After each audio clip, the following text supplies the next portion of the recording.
channel. Actually guys, today is Kabadbaran Fiesta. Viva na sa Senior Candelaria. Of course guys, nandito karon sa atong simbahang Pilipinhon. Hi! Oh, sorry. Hi! Balik Kabadbaran. Call. So, 1 karibo ang Kabadbaran mag-fiesta guys. Tapos lang siya. Pagod na siya karoon na time. Kaya managpit siya. Wala ang ayos.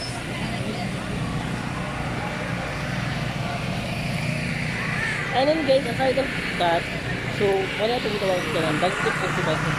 Hindi ka mawala ang pagbagtip ko nasa nila. Pari, ano ba? Sige nung nakaon na kanila. Managpit ka pag huli. Para dili tayo sayang yung pagyakaw. And of course, gahapon, all activities happen at February 1. So wala na ka-vlog gahapon because puno akong friend. Sinahalan pa ko mag-erase sa ibang videos. So yan ha. Kana ang original church ang Iglesia Pilipina Independency. So ito ang great karon sa atong kabildo. Maraming salamat sa atong Rakasa Cousins.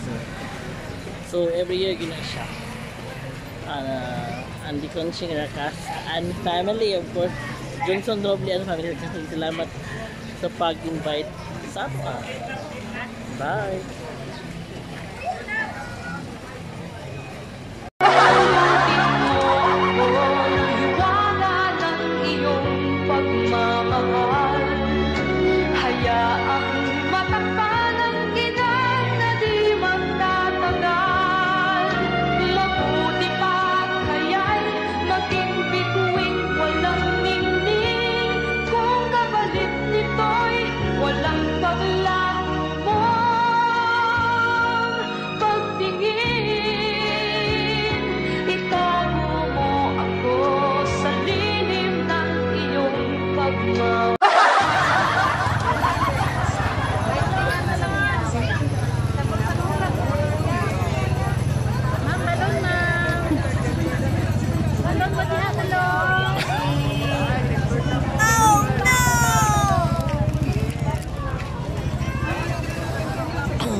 Pagpauli ang limutan. Anyway, salamat sa mga invitations sa ating mga kanang pagpanglahan.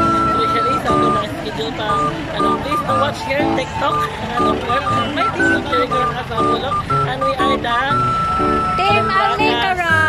Alindraka. Again, mayang fiesta Kabadbaran. May hinaot nito na nga hantod sa tunog tuwing adoy na magpapawahon at magpapulog na fiesta. Hindi lamang sa ating trivia. Ang Candelaria is a symbol of a virgin of candle, meaning to say, nga ng kandila siya is because she's holding the light of the world. That is Jesus Christ. Remember always, dili ang pagkaon, dili ato na handa, but of course, the light of the world, manang kandila. Manang Dagkot Festival. Bye! Bye guys!